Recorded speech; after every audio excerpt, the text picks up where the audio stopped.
사도행전 21장 15절부터 36절, 여러분이 마지막 두 절인 35절과 36절 두 절만 여러분이 나중에 읽어주십시오. 제가 처음 15절부터 읽겠습니다. 이 여러 날 후에 여장을 꾸려 예루살렘으로 올라갈새 가이사랴의 몇 제자가 함께 가며 한 오랜 제자 구브로 사람 나손을 데리고 가니 이는 우리가 그의 집에 머물려 함이라. 예루살렘에 이르니 형제들이 우리를 기꺼이 영접하거늘 그 이튿날 바울이 우리와 함께 야고보에게로 들어가니 장로들도 다 있더라. 바울이 문안하고 하나님이 자기의 사역으로 말미암아 이방 가운데서 하신 일을 낱낱이 말하니 그들이 듣고 하나님께 영광을 돌리고 바울더러 이르되 형제여 그대도 보는 바에 유대인 중에 믿는 자 수만 명이 있으니 다 율법의 열성을 가진 자라. 내가 이방에 있는 모든 유대인을 가르치되 모세를 배반하고 아들들에게 할례를 행하지 말고 또 관습을 지키지 말라 한다 함을 그들이 들었도다. 그러면 어찌할꼬 그들이 필연 그대가 온 것을 들으리니 우리가 말하는 이대로 하라. 서원한 네 사람이 우리에게 있으니 그들을 데리고 함께 결례를 행하고 그들을 위하여 비용을 내어 머리를 깎게 하라. 그러면 모든 사람이 그대에 대하여 들은 것이 사실이 아니고 그대도 율법을 지켜 행하는 줄로 알 것이라. 주를 믿는 이방인에게는 우리가 우상의 제물과 피와 목매어 죽인 것과 음행을 피할 것을 결의하고 편지하였느니라 하니 바울이 이 사람들을 데리고 이튿날 그들과 함께 결례를 행하고 성전에 들어가서 각 사람을 위하여 제사 드릴 때까지의 결례 기간이 만기된 것을 신고하니라. 그 이래가 거의 참에 아시아로부터 온 유대인들이 성전에서 바울을 보고 모든 무리를 충동하여 그를 붙잡고 외치되 이스라엘 사람들아 도우라. 이 사람은 각처에서 우리 백성과 율법과 이곳을 비방하여 모든 사람을 가르치는 그 자인데 또 헬라인을 데리고 성전에 들어가서 이 거룩한 곳을 더럽혔다 하니 이는 그들이 전에 에베소 사람 드로비모가 바울과 함께 시내에 있음을 보고 바울이 그를 성전에 데리고 들어간 줄로 생각함이로라. 온 성이 소동하여 백성이 달려와 모여 바울을 잡아 성전 밖으로 끌고 나가니 문들이 곧 닫히더라. 그들이 그를 죽이려 할 때 온 예루살렘이 요란하다는 소문이 군대의 천부장에게 들리매 그가 급히 군인들과 백부장들을 거느리고 달려 내려가니 그들이 천부장과 군인들을 보고 바울 치기를 그치는지라. 이에 천부장이 가까이 가서 바울을 잡아 두 쇠사슬로 결박하라 명하고 그가 누구이며 그가 무슨 일을 하였느냐 물으니 무리 가운데서 어떤 이는 이런 말로 어떤 이는 저런 말로 소리치거늘 천부장이 소동으로 말미암아 진상을 알 수 없어 그를 영내로 데려가라 명하니라. 다 같이요. 바울이 층대에 이를 때에 무리의 폭행으로 말미암아 군사들에게 들려가니 이는 백성의 무리가 그를 없이 하고자 외치며 따라가미러라. 아멘. 잠깐 한 번 더 기도하겠습니다. 하나님, 말씀을 함께 나누는 시간입니다. 2000년 전에 일어났던 한 사건이지만 오늘 저희들에게도 주시는 적실한 교훈이 있음을 믿고 이 말씀 성령의 감동으로 기록하여서 우리들도 성령의 조명으로 우리를 깨우쳐 주시고 말씀을 통해서 세상을 통찰하며 또 하나님의 깊은 섭리를 깨달으면서 우리의 삶에 적용할 수 있기를 간절히 구합니다. 특별히 우리에게 귀한 모범이며 귀감이 된 바울과 초대교회 성도들의 모습을 볼 때마다 이것이 어떤 사람의 사진을 보는 것이 아니라 우리의 삶을 다시 돌이켜보면서 저희의 삶에도 갖추어야 될 귀한 하나님의 말씀인 것을 받을 수 있도록 이 시간 축복하여 주시옵소서. 간절히 기도하며 예수님의 이름으로 간구하옵나이다. 아멘. 우리가 인생을 살아가면서 흔히 겪는 그 보편적인 경험 하나는 오해입니다. 오해. 남을 오해하거나 남에게 오해를 받거나 하는 일들은 살다 보면 비일비재하게 경험하는 일들입니다. 잘못 보거나 잘못 들은 것 때문에 혹은 사실이 아닌 것을 내가 느낌대로 혹은 내 주관적인 생각대로 판단하다가 우리는 다른 사람을 오해하기도 하고 또 오해를 받기도 합니다. 누구나 다 그래요. 거기다가 우리 그리스도인들은 한 가지 목록이 더 추가됩니다. 그건 뭐냐면 예수님 때문에 받는 오해죠. 내 잘못이 아니라 주님을 믿지 않았다면 이런 오해 받지 않을 텐데 주님 믿기 때문에 복음 때문에 주님의 말씀대로 살기 때문에 받는 오해가 있습니다. 예를 들면 성경의 예들을 들어볼 수 있는데요. 성경에 기록을 안 해서 그렇지 만일에 성경이 소개된 모든 믿음의 위인들에 대해서 상세하게 기록을 했다면 이런 예가 수도 없이 많이 기록됐을 거예요. 홍수 심판 때 방주를 건축했던 노아는 성경에는 의인이었고 완전한 자였고 하나님과 동행했던 사람이라는 극찬을 받았지만 사실 장대 사람에게는 분명히 미친 사람으로 오해를 받았을 겁니다. 요셉은 위대한 생애를 살았던 사람이지만 하나님이 주신 꿈 때문에 친형제들에게 오해를 받아서 평생 씻을 수 없는 깊은 상처를 받게 됩니다. 모세, 자기 백성을 위해 칼을 들었지만 정작 동족들에게는 오해를 받습니다. 그리고 도망가야 하죠. 오랜 세월을 외로움 속에 살아야만 했습니다. 다윗은 적국의 적장을 쓰러뜨리는 국가적인 공로를 세우지만 칭찬이나 훈장은 고사하고 임금에게 오해를 받아서 왕위를 탐내는 사람으로 오랜 세월을 도망자의 신세로 살아가게 되죠. 위대한 하나님의 사람들은 예외 없이 모두가 다 이 오해를 맛본 사람들이에요. 오해의 경험을. 그래서 그랬는지 시인인 에머슨은 그런 말을 했어요. 위대하게 된다는 것은 오해를 받는 것과 같다. To be great is to be misunderstood. 이런 말을 했어요. 이런 오해의 체험은, 특별히 그리스도인들이 받는 이 오해의 체험은 아프기도 하고 받는 동안에 또 상처가 되기도 하고요. 심지어는 심각한 경우는 돌이킬 수 없는 불행한 결과를 초래하기도 하지만 우리 주님께서는 이런 오해가 주님을 위한 오해이고 더 나아가서 더 큰 박해를 받는다 하더라도 그것이 주님과 복음을 위한 것이라면 그건 복이다. 그렇게 말씀하셨습니다. 다음 주에 여러분이 외우실 마태복음 5장 11절 말씀을 보면 팔복이 나와요. 그 8번 복을 얘기하시다가 마지막에 가서 마치 클라이막스처럼 최고의 절정이라고 표현될 만한 그런 자리에 주님이 하셨던 복은 이런 말씀이었어요. 나로 말미암아 너희를 욕하고 박해하고 거짓으로 너희를 거슬러 모든 악한 말을 할 때에는 너희에게 복이 있나니 기뻐하고 즐거워하라. 하늘에서 너희의 상이 큼이라. 내 잘못이 아니에요. 주님으로 말미암아, 나로 말미암아 복음 때문에 오해를 받고 박해를 받고 거짓으로 거슬림을 당해서 온갖 괴로움을 겪을 때 주님은 그것이 복이다. 너에게 복이다. 기뻐하고 즐거워하라. 하늘에서 상이 크다. 이렇게 말씀하셨습니다. 저는 오늘 여러분과 함께 사도행전의 이 역사를 쭉 펼쳐나가면서 이 본문을 이렇게 택했어요. 15절부터 36절까지 나오는 이 이야기는 사실은 지나가도 될 만한 내용같이 보입니다. 그러나 제가 볼 때는 이 본문 속에서 바울이 겪는 경험이 영락없이 한 단어로 얘기하라면 오해예요. 다른 말로 또 더 설명한다면 오해와 박해 이렇게 설명할 수 있을 것 같아요. 세계 복음화의 꿈을 꾸면서 로마로 가기 위해서 예루살렘에 도착한 바울에게 안겨진 선물이 억울한 오해와 누명이었어요. 첫째는 동료 성도들로부터 받은 오해였고, 성도들, 크리스찬들로부터. 두 번째는 자기를 핍박하는 대적자들로부터 받은 오해와 박해였습니다. 이것이 단순한 일시적인 오해로 끝나서 그 다음에 누명이 벗어지고 오해가 풀어진 것이 아니라 이것 때문에 바울은 난감한 곤경에 빠지게 되고요.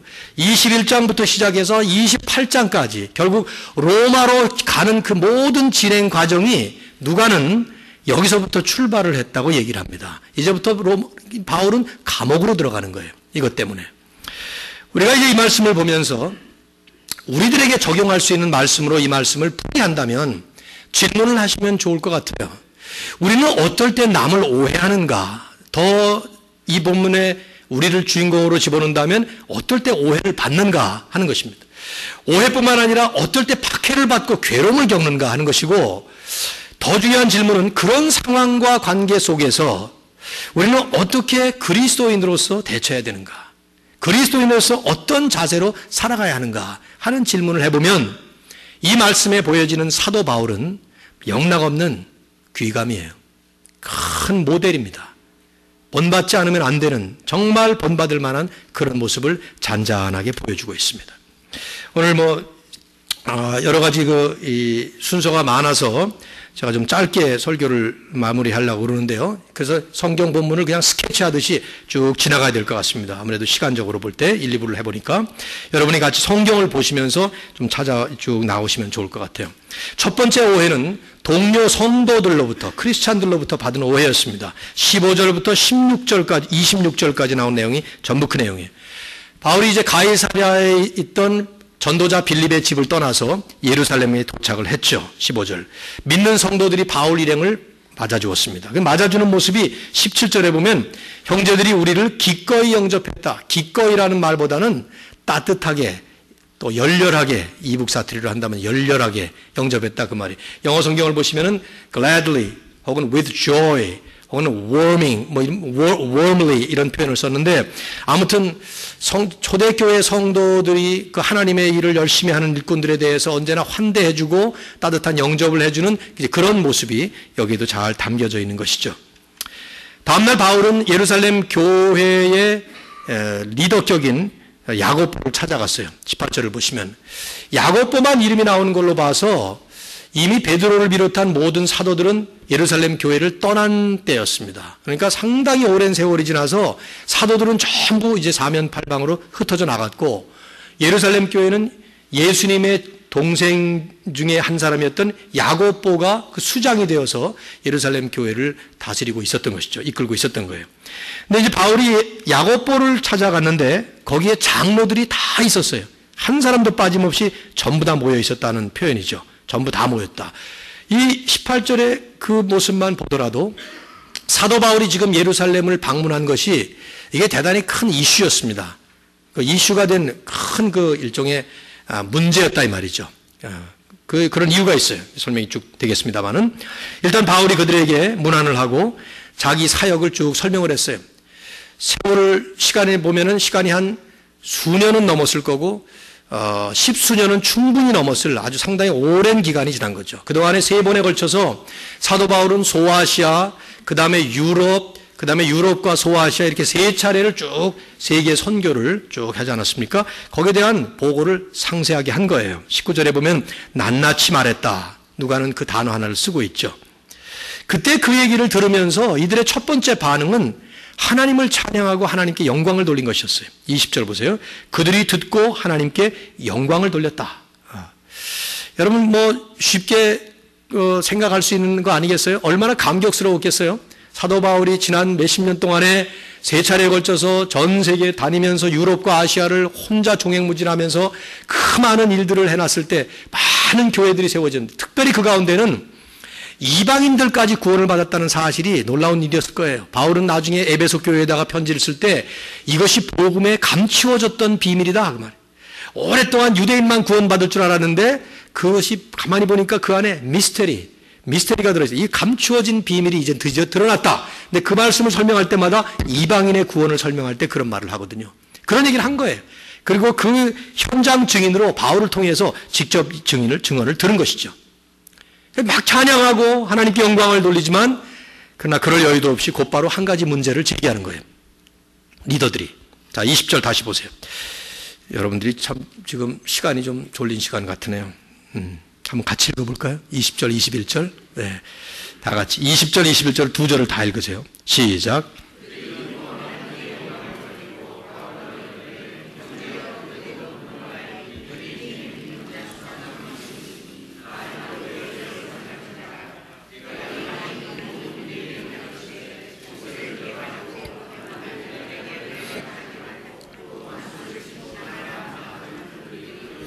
심각한 문제 제기를 한 거예요. 뭐냐면 먼저 하나님께 영광을 돌리면서 선교 보고에 대한 찬양을 한 다음에 바울에게 말합니다. 이 지금 예루살렘 안에는 유대인 가운데 믿는 사람이 수만 명이다. 그러니까 수만 명이라는 얘기를 우리가 들으면서 곧바로 얼마나 예루살렘 교회가 성장을 했는가 하는 걸 쉽게 알 수 있죠. 어떤 자유주의 신학자들은 이건 엉터리다. 그 당시에 예루살렘의 인구가 뭐 10만이나 많아봐야 20만인데 어떻게 수만 명이냐 이런 말을 하지만 반대죠. 오히려 그 적은 도시에 이마만큼 많은 사람들이 예수 믿어 수만 명이 유대인 출신으로 그리스도인이 된 거예요. 그런데 이 사람들은 하나같이 다 율법에 열정을 가진 사람들이었어요. 아직도 아들을 낳으면 할례를 주고 모세의 율법인 모세오경을 지키고 그러면 예수 믿지만 여전히 그게 전통이니까 그리고 관습이 많아요. 아주 많은 전통들이 있습니다. 근데 21절에 보면 어떤 소문이 났는가 하면 내가 이방에 있는 모든 유대인들을 가르치되 모세를 배반하고 아들들에게 할례를 주지 말고 모든 관습과 전통을 지키지 말라 이렇게 가르쳤다는 얘기를 그들이 들었도다. 수만 명의 그리스도인들이, 수만 명의 예루살렘 성도들이 들은 것이, 소문을 듣기를 바울은 가는 곳마다 유대인들에게 모세의 율법을 폐지하고 할례도 주지 말고 관습과 전통 다 필요 없다, 이렇게 가르쳤다고 사람들이 들었다는 거예요. 지도자들이 얘기를 하는 것입니다. 여러분, 이 얘기는 오해였어요. 이건 사실이 아니었습니다. 세 가지가 다 틀려요. 바울이 율법에 대해서 필요 없다라고 가르친 사람들은 이방인들이었어요. 유대인들이 아니고. 근데 이들은 유대인들에게 가르쳤다고 들었고, 거기다가 모든 유대인을 그렇게 가르쳤다. 우리가 뭘 강조할 때, 과장할 때 모든 자 잘 쓰죠. 그렇잖아요? 모두가 다 그래. 뭐 다, 모두, 절대, 이런 말 많이 써요. 이런 말들이 사실은 사실을 확대해버리는, 그래서 심지어 거짓말이 돼버릴 수 있는 과장법이에요. 특히 중요한 것은 그 내용에 모세를 배반하고 할례를 행하지 말고 관습을 폐지하라, 이런 말을 한 번도 해본 적이 없죠. 오히려 바울은 사도행전 16장을 우리가 이미 봤지만 디모데가 반유대인이었기 때문에 디모데를 데리고 가면서 할례를 행했어요. 그럴 필요가 없는데 어른이 된 사람을 할례를 행했다 이 말이죠. 유대인들에게 오해를 받을까 봐서 그렇게 지켰던 거예요. 오히려 그걸 존중했던 것이죠. 이건 잘못된 소문이었어요. 근데 왜 이런 소문이 퍼졌는가? 21절 맨 마지막에 보면 그들이 들었도다, 그런 얘기를 들었다는 거죠. 소문을 들었다는 것이죠. 그 얘기는 누군가 그런 말을 전했던 것이고, 잘못 전했든 바로 전했든 그 과정 속에서 사람들은 그 말을 잘못 듣고 액면 그대로 그걸 믿은 거예요. 증거도 없고 증인도 없고, 그래서 순전히 입소문과 헛소문에 불과한 그런 오해였는데, 그것을 가지고 바울을 판단하고 정죄했던 것이죠. 이제 우리가 중요하게 주목할 부분은 바울의 반응이에요. 그 다음에 그 넘어가기 전에 우리들도 흔히 일어나는 일이기 때문에 이런 성경적인 원리가 우리에게 적용되는 부분을 찾아본다면, 모든 오해의 발단은 남에 대해서 잘못 전하고 잘못 듣는 데서 일어납니다. 그건 뭐 100%가 그래요. 자세히 알지 못하면서 우리는 말을 전합니다. 전할 때 글자 글대로 문자적으로 그대로 전하는 게 아니라 자세히 모르는 내용을 전하는 거예요. 전하면서 또 조심하지 않고 전하는 경우가 대부분이고, 전할 때에는 우리의 느낌이 들어가요. 자기 판단이 들어갑니다. 그러다 보니까 심각한 경우는 순진한 자기 생각이나 느낌만을 말했는데도 불구하고 잘못하다가는 나중에는 그것이 사실이 아닌 거짓이 되어서 변조가 되어버리는, 그래서 결과적으로는 그게 거짓말이 되어버리는 경우가 상당히 많은 경우예요. 사도 바울의 경우 여러 가지가 케이스가 합쳐진 것이죠. 바울이 가는 곳마다 이방인들을 복음화하면서 이방인에게 복음을 전하고 이방인들이 예수 믿고 나면 이방인들은 할례를 받을 필요가 없었던 거예요. 실제로 사도행전 15장에 보면 그 이방인들에게는 모든 율법의 짐을 지우지 말자라고 예루살렘 총회에서 결정한 바가 있어요. 그리고는 4가지만 결정했죠. 뭡니까? 그 26절에 나오잖아요. 이방인들에게는 우상의 제물, 그걸 좀 그만해달라 하자. 먹어도 되지만 유대인들이 있는 데서는 먹지 말도록 하자. 또 피를 멀리하고 몽베어 죽인 것을 멀리하고 음행을 피하도록, 이렇게 4가지 정도만 지켜주면 모든 율법 안 지켜도 된다, 이렇게 결정을 했기 때문에 사도 바울은 가는 데마다 이방인들에게 그렇게 전했는데, 이런 것이 바울이 전혀 하지 않은 그런 내용으로 잘못 소문이 이렇게 전해지고 말았던 것이죠. 그러니까 수만 명의 율법에 열정이 있었던 이 유대인 크리스찬들은 지금 바울에 대해서 오해를 하고 있었던 거예요. 이걸 지금 장로들이 얘기하는 것입니다. 제가 참 여기서 눈이 탁 띄어질 만큼 이 괄목할 만한 부분은 이분들의 이 탁월한 리더십이에요. 예루살렘 교회의 여기 장로들이라는, 그 장로들은 지금 우리의 장로교 제도의 장로와는 좀 다릅니다. 그냥 뭐 목사, 장로, 하여튼 모든 지도자들, 심지어 다른 교단에는 감독들까지 포함한 뭐 이런 교회 지도자들인데, 이 사람들도 이런 소문을 듣기는 들었죠. 들었도다 하는 말을 보면은. 그러나 이들은 그걸 믿지는 않았어요. 사도 바울이 와서 직접 증언을 하고 분명히 그 사람을 통해서 확인된 다음에 이들은 오히려 그러면 그렇지, 바울이 했던 것이 그런 것이 아니라 이런 하나님의 역사였지, 그러면서 오히려 하나님께 영광을 돌린 것이죠. 그러나 수많은 성도들은 소문을 그대로 믿고 받아들이고 바울을 정죄한 것이죠. 이것이 성숙한 리더들과 무지한 군중들의 차이점이에요. 이건 참 중요한 부분인데요. 중요한 것은 이제 이 리더들이 바울에게 조언을 합니다. 이렇게 하라. 23절 보시면 다시 한번, 우리가 말하는 대로 이대로 하라. 여러분이 이제 23절과 24절에 이분들이 제안하는 조언을 그 배경을 조금 생각하지 않으면 무슨 말인지 잘 알기가 좀 어려운 것입니다. 이런 얘기를 하는 거예요. 서원한 사람이 4명이 있는데 그 4명에 함께 데리고 가서 그 사람들과 결례를 행하라. 우리 말도 좀 어렵죠. 이 4사람이 어떤 서원을 했는지는 잘 모르겠어요. 그러나 그 다음 순간에 머리를 깎는다는 얘기를 볼 때는 나실인의 헌신이었던 것 같아요. 구약의 민수기 6장을 보면 어떤 이유에서든 간에 어떤 사람들이 하나님 앞에 기간을 정해놓고 내가 하나님께 헌신하겠습니다. 이게 회개가 될 수도 있고 헌신될 수 있고 그래요. 그럴 때에는 그들은 머리를 자르지 않습니다. 시체를 만지지 않습니다. 장례식 못 치러요. 술을 마시지 않습니다. 그럴 때 마지막에 그 기간이 끝나고 나면 머리카락을 자르죠. 그래서 그걸 불태워서 번제로 하나님께 올려드려요. 머리를 닿지 않는 것은 머리의 주인이 하나님이라는 것을 인정하는 것이고 이걸 나중에 기간이 끝나면 잘라서 불태워서 드릴 때 이 불이 연기가 올라갈 때 하나님께 드린다는 표현인데 아무튼 그런 예식이었던 것 같아요. 다른 예식에는 머리 자르는 게 없으니까. 근데 이 사람들이 어쩌면 잘못을 했는지 몰라요. 어떤 죄를 지었는지도 몰라요. 그래서 결례를 행한다는 게 성결 예식, 결례, 성결 예식이라는 뜻이에요. 영어로 보면 purification ceremony. 그러니까 무슨 잘못을 했던 사람들이 이 잘못을 회개하고 뉘우치면서 다시는 안 그러겠다 그러면서 헌신하면서 아마 이 결례, 성결 예식을 행하는데 지금 중요한 건 바울 보고 함께 동참하라 그거예요. 거기 동참해서 그 성결 예식을 이제 일주일 남았으니까 일주일에 내가 동참을 하고 그 다음에 그 사람들이 끝날 때 머리를 자를 때 그 머리 깎는 비용을 내가 대라. 바울 보고. 그래서 요즘 같은 저는 머리 10분에 깎습니다만 여러분 얼마나 깎나요? 여자분들은 좀 많이 들 거고. 근데 그 당시는 아마 이 비용이 상당히 들었던 돈 같아요. 그 비용을 내가 대라. 그러면 너에 대해서 오해하고 있는 수만 명의 이 예루살렘에 있는 성도들은 사도 바울이 규례를 어기는 사람이 아니라 오히려 존중하는 사람이구나. 그렇게 알 것이다. 그래서 24절 끝에 보면 내게 대해서 들은 것이 사실이 아니고 그래도 율법을 지켜 행하는 사람인 줄로 알 것이니라. 넘어가기 전에 여러분 같으면 어떻게 하겠어요? 질문해 보세요. 만약에 여러분이 바울이라면 지금 이런 제안을 받을 때에 여러분 같으면 어떻게 하겠냐 이 말이에요.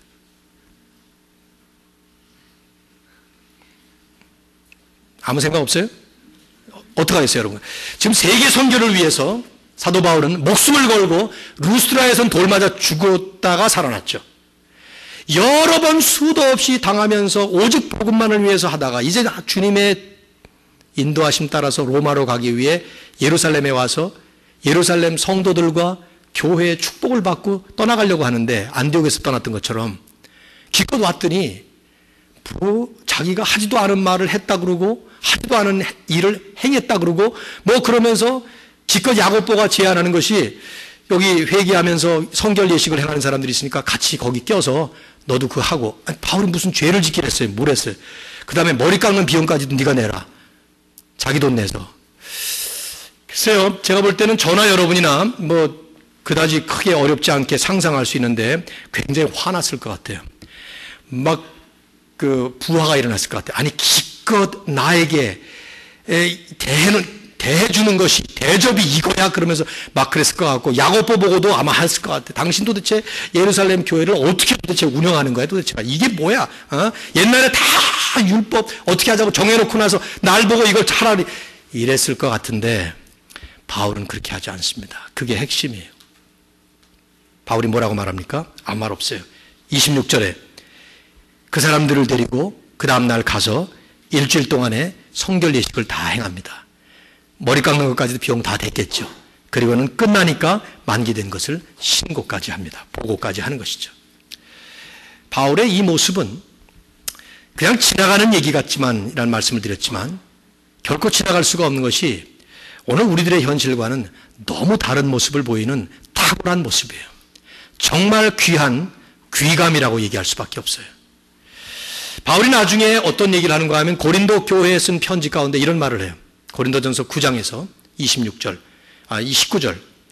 내가 모든 사람에게서 자유했지만 모든 사람에게 스스로 종이 된 것은 아무기도 내가 꺼리낌이 없지만 모든 사람의 종처럼 사람들의 형편에 맞추는 종이 된 것은 더 많은 사람을 얻고자 함이라. 즉 더 많은 사람을 구원하고 복음을 전하고 예수 그리스도 앞으로 인도하고자 함이라. 그 뜻이에요. 그래서 유대인들에게는 내가 유대인같이 됐고 이방인들에게는 이방인처럼 되고 율법이 없는 사람들에게는 나도 율법이 없는 사람처럼, 율법이 있는 사람에게는 율법이 있는 사람처럼 그렇게 하는 것은 내가 줏대가 없거나 주관이 없거나 원칙이 없어서가 아니라 나에게는 뚜렷한 원칙이 하나 있다는 거예요. 복음을 전하기 위해서, 예수님 때문에, 주님을 위해서 나머지는 다 양보하고 받아들이고 전부 포용하겠다. 그런 얘기를 하죠. 고린도 교회뿐이 아니에요. 빌립보 교회도 그런 얘기를 해요. 이렇든 저렇든 주님만 전하면 나는 기뻐하고 또 기뻐한다. 이런 말씀도 그렇고 여러 번 그런 말씀하는데, 이 순간에 바울이, 누가는 역사서기 때문에 그런 바울의 심정이나 어떤 내용들을 얘기 안 하지만 서신서와 연합을 해보면 이 순간에 바울이 아무 소리 없이 여기에 응하는 것은 내가 잘못했구나 해서가 아니에요. 바울에게는 아주 중요한 본질적인 원칙이 있었습니다. 복음을 위해서, 주님을 위해서 이 모든 건 내가 다 받아들이겠다는 것이죠. 우리는 안 그러죠. 우리는 조금만한 억울한 일이 있으면 못 참아요. 못 참습니다. 저도 마찬가지예요. 여러분도 그렇고요. 조그만한 비난이 나에게 날라오면 그 비난이 잘못됐다는 것 때문에 열을 받아서 그냥 그 싸움이 교회 싸움이에요. 전부 다. 교회에서 싸우는 싸움들을 보면 하나같이 자존심 싸움들이에요. 근데 그 싸움이 뭐냐? 주님을 위해서요? 아닙니다. 진리를 위해서 아니라니까요. 이건 자기가 참지를 못하는 거예요. 자기가. 그래서 싸우는 거예요. 근데 바울의 이 모습을 보면 나는 다 받아들이겠다는 것이죠. 이게 제 가슴을 찌르고 여러분의 가슴도 찔러야 되는 줄로 믿습니다. 저는 사도 바울과 초대교회의 성도들이 보여줬던 모습은 복음이라고 하는 그 큰 그림, 하나님의 나라를 이루겠다는 그 큰 그림 안에서 예수 그리스도를 위해서 내가 어떤 희생이나 어떤 억울한 일이나 어떤 누명이나 어떤 오해도 다 받아들이겠다는 거예요. 잘못을 해서가 아니에요. 잘못 안 했지만 나로 말미암아 너희를 욕하고 핍박하고 거짓으로 너희를 거스러 모든 악한 말을 할 때는 기뻐하고 즐거워하라. 하늘에서 너희 상이 큼이라. 너희 전에 있던 선지자들도 이같이 행하였느니라. 모든 믿음의 성도들이 했던 길들이 다 그 길이에요. 자기를 정당화하기 위해서 심지어는 없는 말을 만들어내고 변명을 하고 합리화를 하고 그러지 않는 것은 물론이거니와 더 나아가서 자기 주장도 안 합니다. 그리고 자기 변호도 하지 않습니다. 그렇게 하셨던 분이 예수님이죠. 예수님도 오해받고 죽으신 분이에요.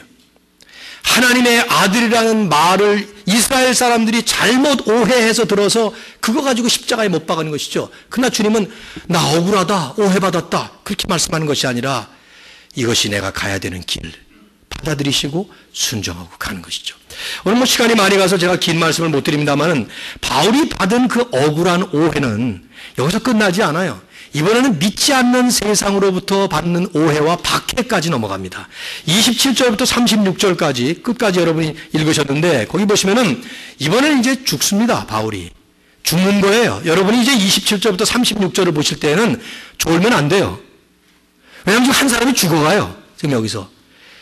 돌로 매를 맞아서 온 예루살렘이 전부 다 소란이 일어나면서 사도 바울을 가운데다 놓고 이지매를 주는 거예요. 지금. 여러분 누가 지금 사람이 이지매를 당하고, 이지매란 말 아시죠? 전부가 폭동이 일어나서 사람을 때려 죽이는데 거기서 누가 옆에서 뱅글뱅글 조는 사람들이 있습니까? 제발 졸지 마세요. 이 본문 읽으시면서 보십시오. 한번. 일주일이 거의 다 지나가는데 아시아로부터 온 유대인들, 이 사람들이 바울이 이방에 나가서 복음을 전할 때 아마 바울을 봤던 사람들이죠. 이 사람들이 성전에서 바울을 보고는 무리를 충동을 했어요. 27절. 그리고는 그를 붙잡고 이렇게 외칩니다. 이스라엘 사람들아, 우리를 도우라. 이 사람은 가는 곳마다 각처에서 우리 백성과 율법과 이곳을 비방, 이곳이라는 말은 성전이, 성전을 비방했던 사람이다. 그리고 헬라인을 데리고 실제로 성전에 들어가서 이 거룩한 성전을 더럽힌 사람이다. 죄목이 두 가지였어요. 자, 여기 보시죠. 두 가지. 뭡니까? 첫째는 가는 곳마다 이 바울은 우리가 이렇게 존중하고 있는 율법이나 성전을 비방한 사람이다. 바울 한 번도 그런 적 없거든요. 두 번째는 우리가 이토록 거룩하게 여기고 있는 성전 안에 더러운 이방인을 데리고 들어갔다. 근데 이방인을 데리고 들어갔다는 것은 29절에 설명이 나와요. 그들이 전에 에베소 사람 드로비모가 바울과 함께 시내에 있음을 보고 바울이 그를 데리고 성전으로 들어간 줄로 착각했다는 것이죠. 오해한 것입니다. 그 당시에 이방인이 성전에 들어가면 그 자리에서 현장 즉결 처분으로 죽입니다.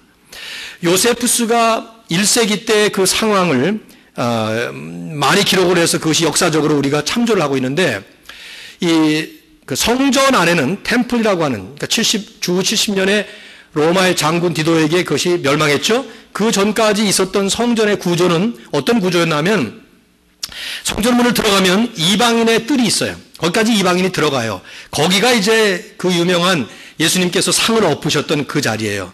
거기에서 이제 제물을 팔죠. 왜냐하면 멀리서 예루살렘까지 순례의 길을 와서 제물을 드리려고 할 때 어떻게 양을 데리고 그 수백 리 길을 오겠냔 말이죠. 그러니까 돈만 가지고 와서 예루살렘에 와서 양을 한 마리 사가지고 제물을 드리니까 거기서 판 거예요. 이방인의 콜트에서, 뜰에서. 이방인의 뜰을 지나면 벽이 하나 있습니다. 1.4m짜리 벽이 있는데 그 벽을 넘어가면 여자들만 들어갈 수 있는 women's court가 있고, 그 다음에 남자들만 들어갈 수 있는 남성들의 뜰이 있고, 그 다음에 성전이 있어요. Holy place. 그 다음에 들어가면 지성소, Holy of the Holies라는 지성소가 있어요. 그 지성소를 우리가 잘 알죠. 그 안에 법궤가 있고 아론의 쌍만지파가 있고 뭐 이런 곳 아닙니까? 1년에 대제사장이 딱 한 번 대속죄일에 거기 들어갈 수 있는 곳이고, 다른 사람이 들어가면 즉각적으로 죽습니다. 거기는.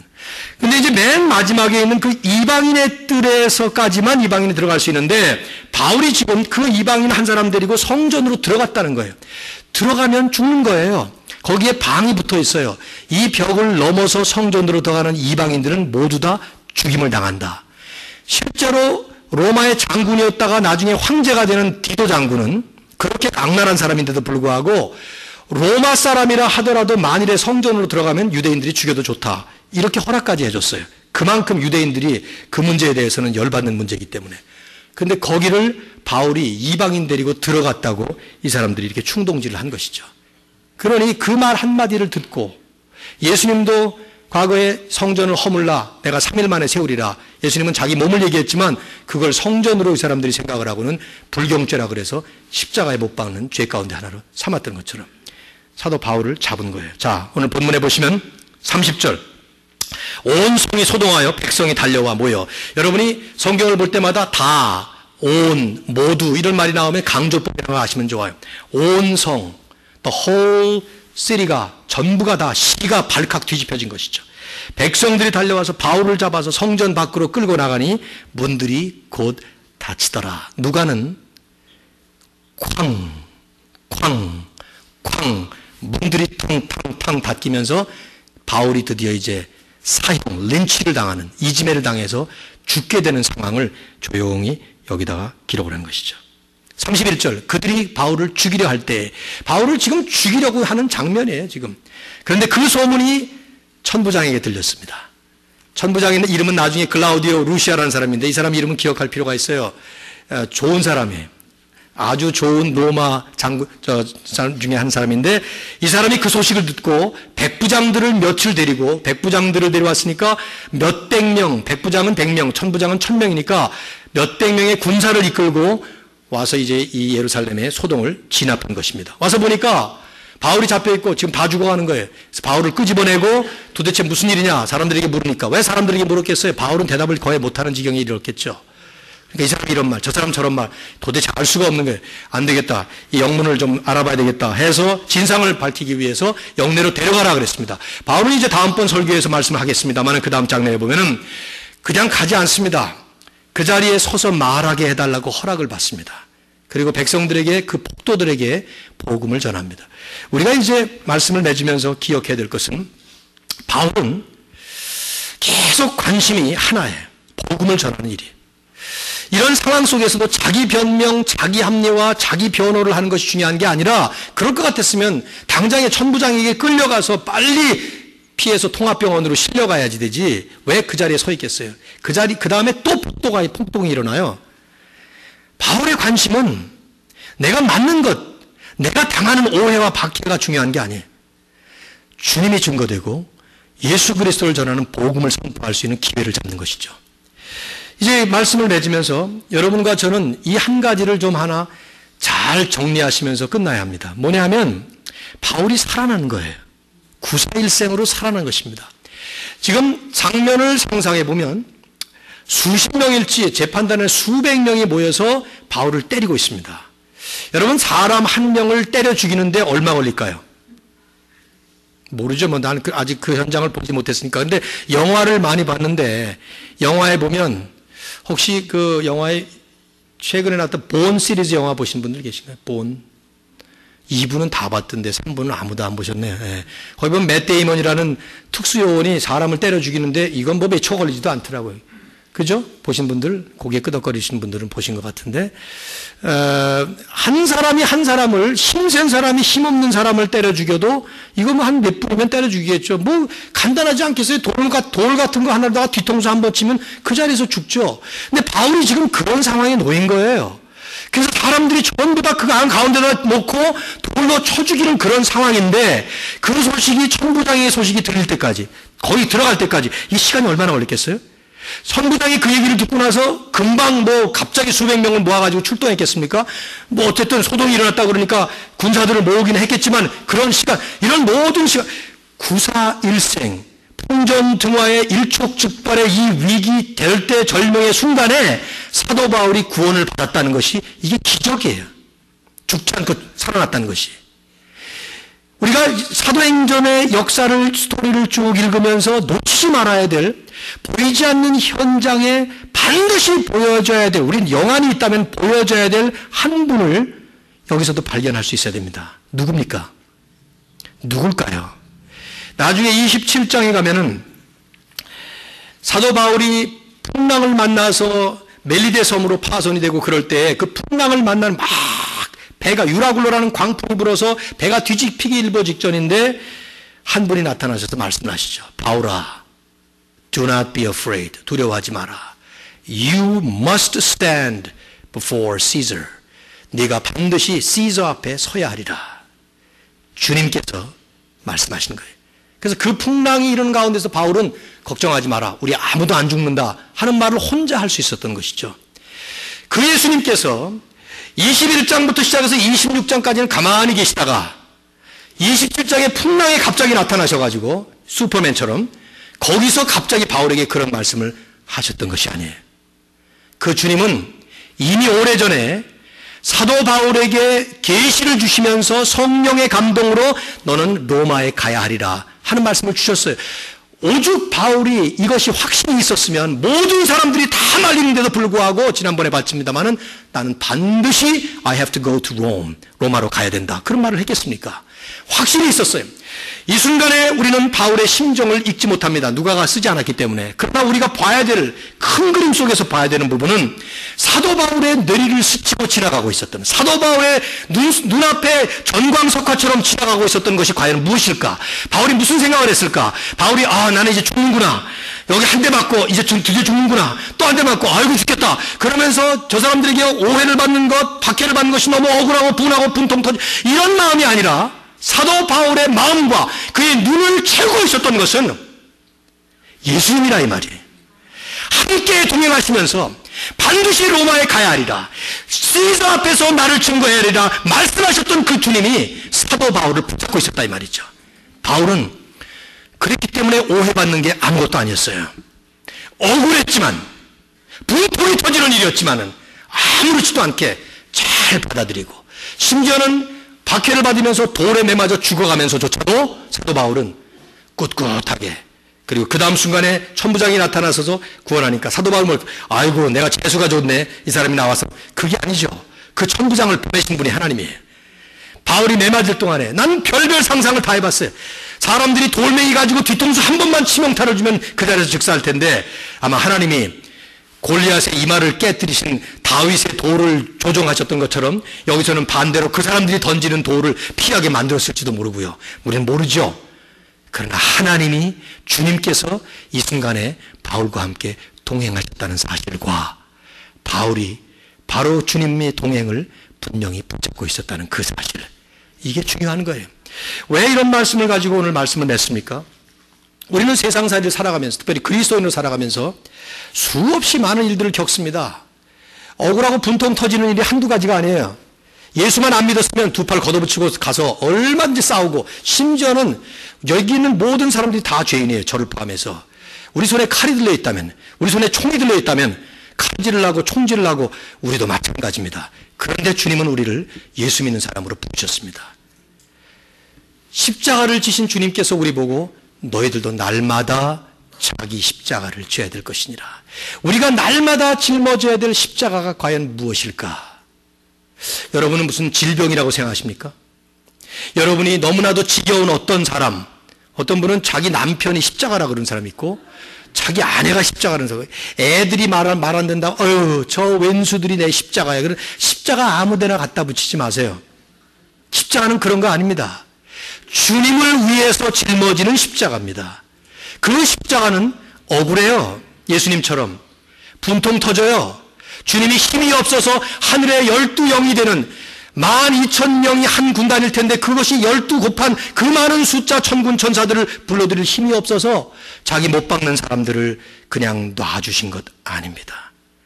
하나님의 부르심과 하나님의 뜻이 있었기 때문이죠.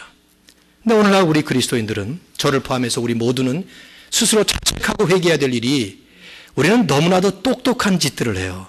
무슨 말이냐 하면 너무 똑똑해서 잘 따집니다.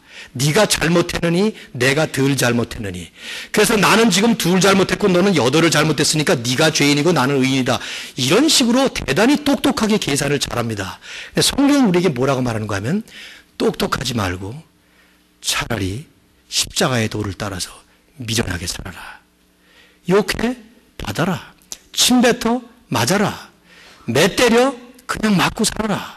그렇게 말씀합니다. 이게 너무나도 엉뚱한 얘기들이에요.